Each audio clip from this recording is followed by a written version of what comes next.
Assalamualaikum warahmatullahi wabarakatuh. Perkenalkan, nama saya Wawadun Ruhaidah Hidayat dengan NIM C1D1200039. Ini saya akan menjelaskan mengenai teori komunikasi, khususnya dalam teori komunikasi mengenai komunikator. Nah, untuk lebih memudahkan nih mengenai teori komunikasi mengenai komunikator, kita dibantu oleh Stephen Hilton John dan juga Karen Foss yang melihat komunikator berdasarkan 4 individu. Yang pertama adalah melihat komunikator atau melihat individu berdasarkan sifatnya atau bagaimana sifat individu. Kemudian kedua adalah bagaimana individu berpikir dan juga mengetahui. Yang ketiga adalah bagaimana individu memandang dirinya sendiri atau konsep diri. Dan yang keempat adalah bagaimana identitas individu ditentukan. Nah, kita membahas yang pertama dulu. Yang pertama adalah bagaimana sifat individu atau bagaimana sifat komunikator. Dalam memahami bagaimana sifat komunikator, kita akan memahaminya melalui tradisi sosiopsikologi, di mana tradisi sosiopsikologi ini berfokus pada bagaimana komunikator individu berpikir dan bertindak dalam suatu komunikasi. Ada 2 teori utama dalam tradisi sosiopsikologi yang sangat berpengaruh terutama dalam interaksi antar personal atau intrapersonal. Yang pertama adalah teori sifat atau trait theory, dan yang kedua adalah teori kognitif. Nah, kita membahas mengenai teori sifat dan juga bagaimana komunikator dalam mengenal sifat nih. Yang pertama adalah kita membahas mengenai teori sifat. Dalam teori sifat mengenal yang namanya sifat atau traits. Sifat atau traits adalah karakteristik individu yang dapat dibedakan dengan individu lainnya. Terdapat 3 kategori sifat komunikator yang paling menarik dalam hal ini. Yang pertama adalah sifat mementingkan diri sendiri, yang seperti egoisme atau narsisme. Kemudian ada sifat berdebat, yang cenderung selalu bersifat argumentatif. Kemudian yang ketiga adalah sifat cemas, seperti gugup dan juga anxiety dalam berkomunikasi. Kemudian dalam teori sifat ini ada juga yang namanya teori faktor sifat. Ada banyak sifat komunikator yang dimiliki, ada banyak sifat-sifat yang dimiliki komunikator ketika ia berkomunikasi. Dan terdapat salah satu model faktor sifat yang paling populer adalah yang dikemukakan oleh Dickman, yang mengatakan adanya 5 faktor sifat, yaitu yang pertama adalah sifat neuritisme atau kecenderungan untuk merasakan emosi negatif dan perasaan tidak bahagia seperti menderita. Kemudian ada yang kedua adalah sifat ekstraversi atau extraversion atau kecenderungan untuk senang bergaul, menyukai kelompok lain, percaya diri, dan juga berpikir aktivis. Kemudian yang ketiga adalah sifat terbuka atau openness atau kecenderungan untuk senang berpikir dan juga reflektif. Yaitu orang-orang adalah yang memiliki daya imajinasi yang tinggi, memberikan perhatian pada perasaan atau inner feelings, serta memiliki kecenderungan untuk berpikir bebas. Kemudian yang keempat adalah sifat setuju atau agreeableness, yaitu kecenderungan untuk menyukai atau bersimpati kepada orang lain. Kemudian ada juga agreeableness ini suka membantu orang lain dan juga menolong orang lain, dan juga cenderung menghindari pertentangan atau yang namanya antagonisme.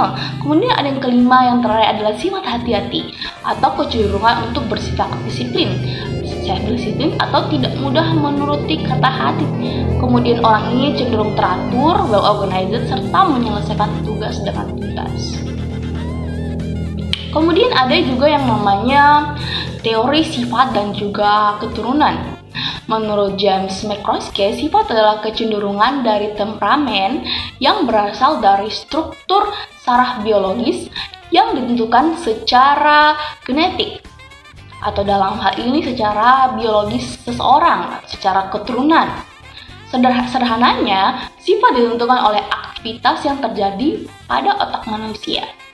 Kemudian kita masuk kepada bagian kedua. Komunikator melihat individu itu bagaimana individu berpikir dan juga mengetahui, yang masih dalam tradisi sosiopsikologi, di mana dalam tradisi ini kita akan fokus pada teori kognitifnya, yang kemudian akan dibagi menjadi beberapa teori seperti teori atribusi. Yang pertama adalah teori atribusi. Teori atribusi memberikan gambaran menarik terhadap bagaimana kita memahami diri sendiri dan juga orang lain dalam bertingkah laku. Penyebab seorang memiliki tingkah laku tertentu karena didorong oleh beberapa macam sebab atau beberapa macam faktor.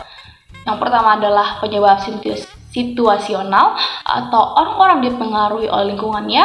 Yang kedua adanya pengaruh personal atau ingin mempengaruhi sesuatu secara pribadi.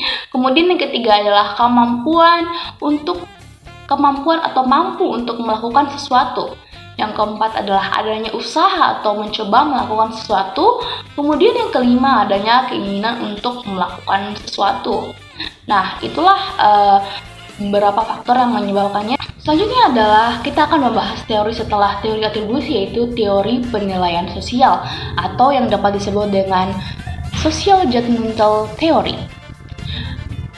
Teori penilaian sosial disusun berdasarkan penelitian Muzaffar Sharif yang berupaya memperkirakan bagaimana seseorang menilai suatu pesan dan bagaimana penilaian yang dibuat tersebut dapat mempengaruhi sistem kepercayaan yang sudah dimiliki sebelumnya. Kemudian teori yang ketiga adalah teori elaborasi atau elaboration likelihood theory. Teori elaborasi atau yang disebut dengan teori ELT pada dasarnya adalah teori yang mengenai persuasi karena mencoba memperkirakan kapan dan bagaimana seseorang akan atau dapat atau tidak dapat mengubah pendapatnya atau dibujuk oleh adanya suatu pesan atau argumen yang diterima oleh komunikan tersebut. Teori ini menjelaskan berbagai macam cara yang dilakukan orang ketika ia mengevaluasi informasi yang diterimanya. Dalam tahap individu mengetahui dan juga berpikir, selain adanya tradisi sosiopsikologi, ada juga namanya tradisi sibernetika. Tradisi sibernetika adalah suatu paham yang sangat intensif memahami komunikasi berdasarkan proses yang terjadi dalam otak dan sistem syaraf manusia. Dua jenis teori dalam tradisi sibernetika yang membahas mengenai bagaimana individu berpikir dan mengetahui, yaitu yang pertama adalah teori integrasi informasi atau information integration. Teori integrasi informasi memusatkan perhatian pada cara komunikator mengumpulkan berbagai macam informasi mengenai orang lain, benda-benda, situasi, serta ide-ide untuk membentuk sikap atau attitudes. Kemudian yang kedua adalah teori konsistensi atau consistency theories.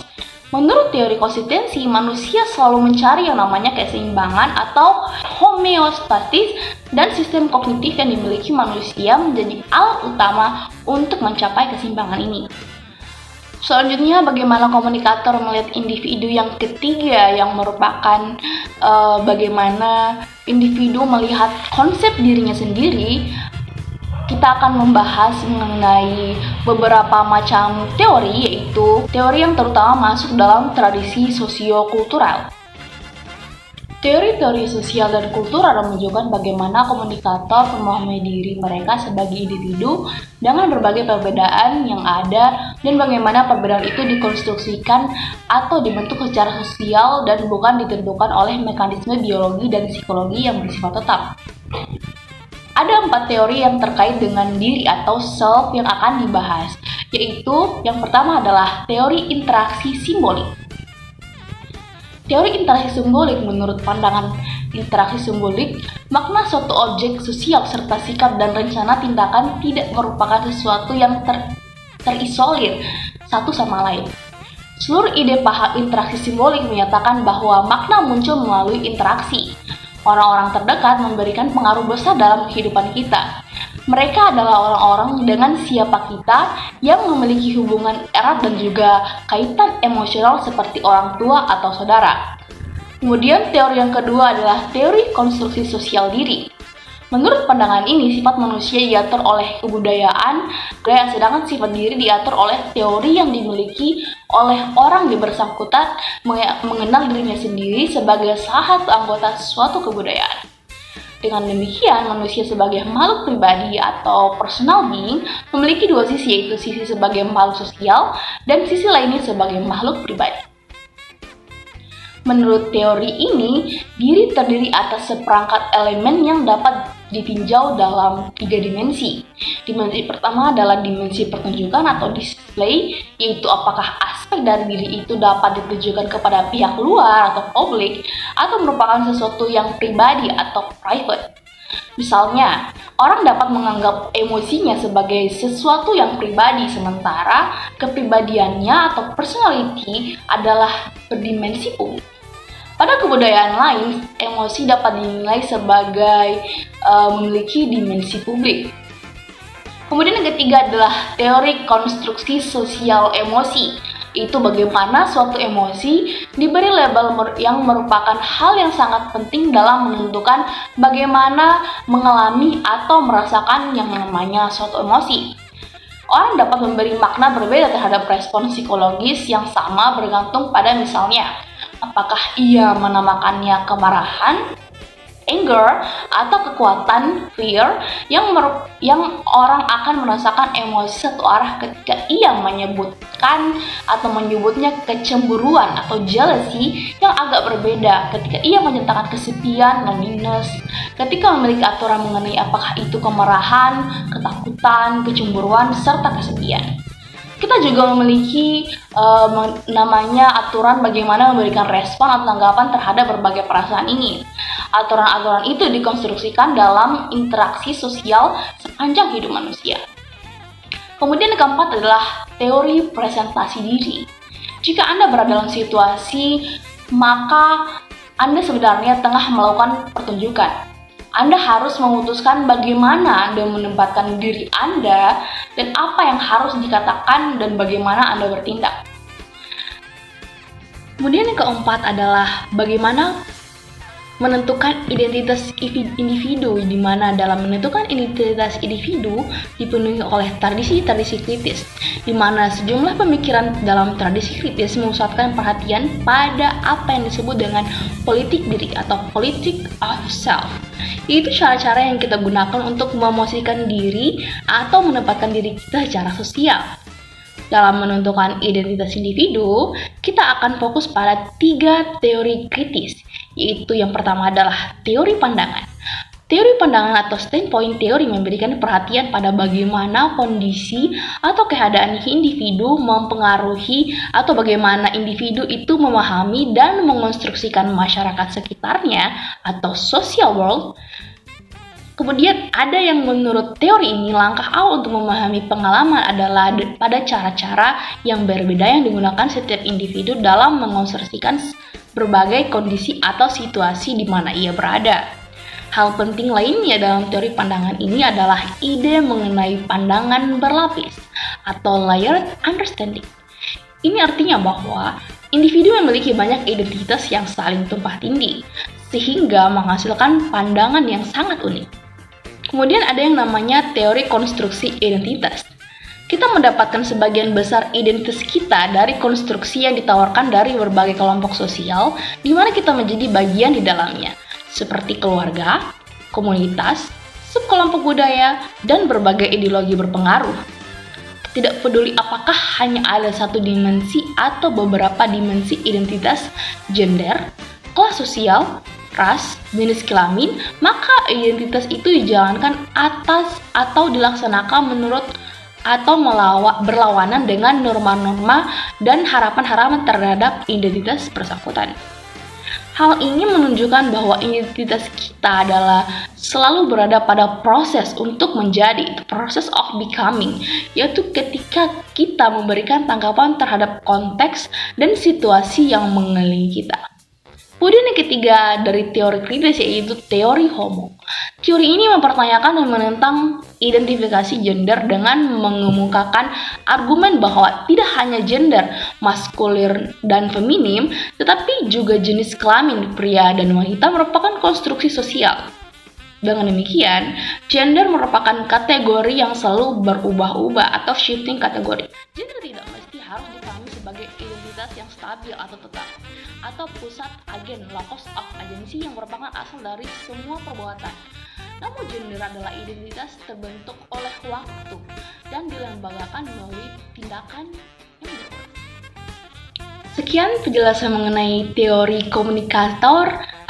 Saya Walidun Fadlahi Hidayat dengan NIM C1D1200039 pamit undur diri. Wassalamualaikum warahmatullahi wabarakatuh.